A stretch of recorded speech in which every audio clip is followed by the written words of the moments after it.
Hello' বন্ধু বান্ধৱীসকল, আজি মই আপোনালোকৰ আগত মোৰ এটা অভিজ্ঞতা শ্বেয়াৰ কৰিম।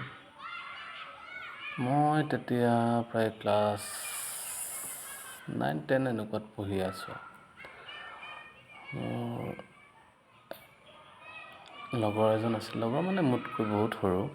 মই তাক লগৰ বুলিয়ে ভাবোঁ আৰু আগৰ পৰা মই মোতকৈ বয়সত সৰুবিলাকৰ লগতে ঘূৰি ফুৰোঁ। তাৰ নামটো আছিল মহেশ্বৰ, আৰু এই ক্লাছ 5-6 এনেকুৱাত পঢ়ি আছে। সি মানে পঢ়াত ইমান এটা ভাল নহয়। মই তাক পাৰ্টনাৰ বুলি সম্বোধন কৰোঁ, সি মোক পাৰ্টনাৰ বুলি কয়। এদিন আৰু দুপৰীয়া গছৰ তলতে বহি আছোঁ।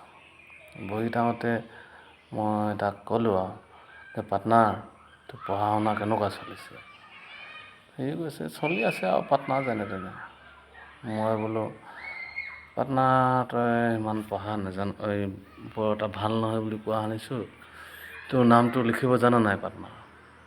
সি কৈছে সেই পাৰ্টনাৰ, নামটো মনত নাথাকে না, মোৰ নামটোত এটা খাই পাৰ্টনাৰ আছে। মই ক'লোঁ কি পাৰ্টনাৰ?